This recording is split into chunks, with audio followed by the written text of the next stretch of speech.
y arrivera.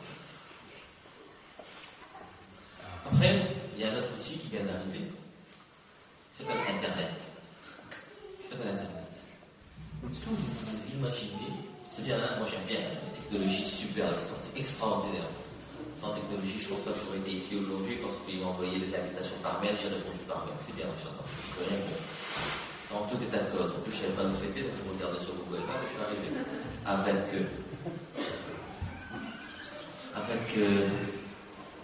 Comment ça s'appelle Tom. En tout état de cause, j'aime bien la technologie. Mais une fois que je parlais à des parents, je dis que ta fille là de 12 ans, 13 ans, elle fait ça? Sûr, je sais. Pourquoi? Parce que lorsqu'elle sortait de l'école, j'aime bien que je sache. Bon. Ok. Et alors, l'ordinateur à la maison, bien sûr. Parce que je vois quelquefois, je regarde quelquefois. Non, parce que j'aime bien lui donner son espace privé. Voilà, j'aime bien lui donner son espace privé. Je lui dis, ce père, est-ce que tu te rends compte que tu es en train de faire rentrer des gens dans la maison? Est-ce que je te rends compte? Illégitime, mais tu es en train de faire rentrer un par crabe. C'est un ami à moi, sinon je pouvais parler comme ça. Ce que je suis en train de dire par là, c'est qu'on n'imagine pas le mal que peuvent faire des MSN Messenger, des Facebook, des chats, des mails. Je ne dis pas qu'il faut tout enlever. Je suis justement de cette génération qui est née là-dedans, qui l'utilise tous les jours. Je ne peux pas passer de mon, je ne veux pas de la pub de mon iPhone à chaque fois que je regarde mon mail. Je le veux bien. Ce que je suis en train de dire, c'est que pour les parents, et même pour vous, et surtout pour les parents, il faut faire très attention. Faire très attention. On ne peut pas, et je suis désolé, on ne peut pas donner son indépendance totale à une jeune fille, à un jeune garçon de 12-13 ans. Tu fais comme tu veux. Après, ce sera irrattrapable. Absolument qu'on regarde. Il faut absolument qu'on surveille. Vous savez que le premier pas dans la tête de beaucoup de jeunes, le premier pas vers la sexualité, c'est la pornographie. Vous savez ça? Et que la sexualité, la pornographie, le premier lieu d'accueil, c'est l'Internet. Et que tous les jeunes vont essayer de rechercher le site le plus pornographique. Ça marche comme ça. Je suis éducateur, j'enseigne dans ça, je les jeunes tous les jours, je sais très bien comment ça se passe. À la réunion, on a un peu plus de chance, peut-être, parce qu'on a le droit de faire des check-in GSM.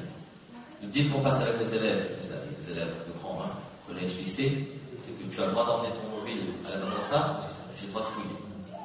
Si tu emmènes, j'ai le droit de regarder. Si tu emmènes pas, sans problème, je vais chez toi. Et je vous assure que ce qu'on voit dedans, c'est affreux.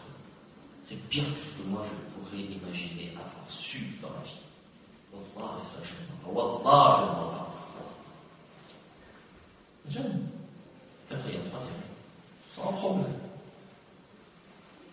En plus, eh bien, on va essayer de voir ça. Les jeunes, voir ça, la pornographie, ça va éveiller des fantasmes. Et on va se dire que, vous savez, en l'an 2002, il y avait une étude qui avait été faite en disant que le premier film pornographique, la moyenne d'âge de la vision du premier film pornographique, c'est 13 ans. 2002. Et depuis, le frère qui m'avait montré cette étude, c'est que depuis, ça baisse de plus en plus avec Internet. Ça baisse de plus en plus. Bien, ça veut dire quoi? Ça veut dire qu'on est en train de s'identifier à ça. On est en train de s'identifier à ça. Vous savez, une fois, le prophète il demande aux sahaba qui sont présents, il dit, qui est-ce qui parle de sa vie intime? Avec son épouse. Qui est-ce qui parle de sa vie intime en dehors, avec des amis? Tout le monde a honte. Il insiste. Il y en a quelques-uns qui disent, ouais, moi, peut-être parfois des détails. En fait, Allah dit que ça, c'est la bestialité. C'est pire que de s'accoupler dehors, sur la rue, comme des animaux. Qu'est-ce qu'il dit? Le prophète d'Allah, sallallahu alayhi wa sallam, toujours ramener-toi à nos références, que je ne prenne pas ça des fois, je vais le présenter comme ça. Le prophète d'Allah, sallallahu alayhi wa sallam, dit que si tu parles, uniquement parler de la sexualité légitime, légale, licite, avec ton épouse, et si tu parles de ça, de quelques détails, avec un ami, bien, t'as un caractère bestial. Et là, qu'est-ce qu'on est en train de faire? On ne parle même pas de parler, on est en train de regarder. Là, on parle même pas de Nika. On est en train de regarder des trucs bizarres. C'est ça qui s'appelle sexualité. Juste le fait de. C'est ça qui s'appelle pornographie. Le deuxième piège de la pornographie, vous savez, on va y aller. On va forcer des portes ouvertes. Deuxième piège de la pornographie, et là je cadre mes yeux en bas, c'est de croire vraiment que ça se passe comme ça. Et malheureusement, c'est pas le cas. Permettez-moi de vous le dire, si on croit vraiment que ça se passe comme ça pour les jeunes, j'en ai beaucoup de jeunes, on en a beaucoup parlé à l'île de la Réunion avec les jeunes de 13, 14 ans, 15 ans qui regardent la pornographie, qui regardent tous les jours, malheureusement, et que ça va se passer comme ça. Vous courez complètement, mes frères. Vous courez complètement. Il y a absence. C'est quoi? C'est l'industrie du faire semblant. C'est vraiment du trucage. Toujours des hommes forts et des femmes tout à fait disponibles. Vous croyez que c'est comme ça la vie? Absence de sentiment, absence de souci de l'autre, absence de discussion, absence de préliminaire, absence d'écoute. Je parle même pas de l'écart parce que on est trop loin. Absence de tout ça. Alors qu'avec notre épouse, ce sera vraiment autre chose. Je vous l'assure, là c'est des femmes objets. Attendez, patientez, juste ce laps de temps, on vous demande, gagnez votre paradis. Je suis clair. Gagnez votre paradis avec ces 5 ans, 6 ans. Le papa, le vieux va comprendre. Enfin, depuis 15 ans jusqu'à 22, 23, jusqu'à votre mariage, Wallah, c'est le moment pour chacun d'entre nous jeunes de gagner notre paradis. Si on sait maîtriser là, l'acte de dévotion, il est beau.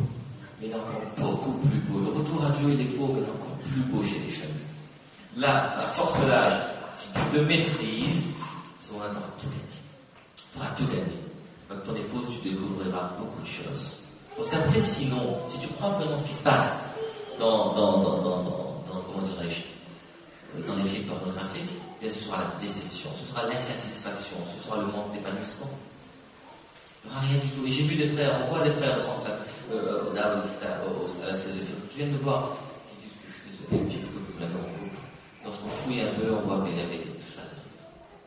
Ça, on en voit tous les jours. Tous les jours et tous les jours et tous les jours. Avant, c'était un homme et une femme. Le film porno, c'est comme ça. Un homme, une femme, 2 hommes, une femme, 2 hommes, 2 femmes, toutes sortes, un homme, une femme, une femme. Excusez-moi, excusez-moi, je suis obligé de parler comme ça. Parce que il y a plein de combinaisons possibles et imaginables dans ce genre de trucs qui ne sont même pas vrais. C'est l'industrie du trucage. C'est du semblant. C'est du mensonge. Ne tombez pas dans le panneau. Parce qu'on ne sera jamais satisfait et on voudra toujours aller de plus en plus. Les médecins, les chercheurs, ils ont répertorié plus de 400 déviances sexuelles qui existent. Et à travers les films porno, à travers ce genre de références qu'on pourrait avoir, mes jeunes, mes frères, mes sœurs, eh bien, on va toujours chercher à aller de l'avant. On ne trouvera pas d'issue, parce qu'on ne sera jamais satisfait. Et d'une déviance, on va passer à l'autre déviance, on va passer à l'autre déviance, on va passer à l'autre déviance. Et on sera obligé, au bout du compte, comment dirais-je, de se satisfaire nous-mêmes dans ce univers. On a plein de problèmes physiques, de santé, de tête, psychique, physique, tout. Et puis ça nous ramène tout cela pour nous dire que la seule solution possible, la seule solution imaginable, eh bien, c'est la patience. Je retourne sur la partie. Deuxième chose, c'est que lorsque la tentation elle est déjà assez forte comme ça. Alors, on a bien vu, on a fait l'état des lieux, la tentation est déjà assez forte. C'est pas la peine d'en rajouter. C'est pas la peine d'en rajouter. Tu peux te faire beau, hein, tu peux te faire beau, tu peux te faire belle. Mais c'est pas la peine de te faire beau juste pour aller montrer que je suis mignon. C'est pas la peine de te faire belle juste pour montrer que je suis une belle plante. C'est pas la peine d'entrer dans ce jeu de séduction qui va inexorablement nous entraîner vers des choses interdites par Allah subhanahu wa ta'ala, le seul être qui compte dans ma vie.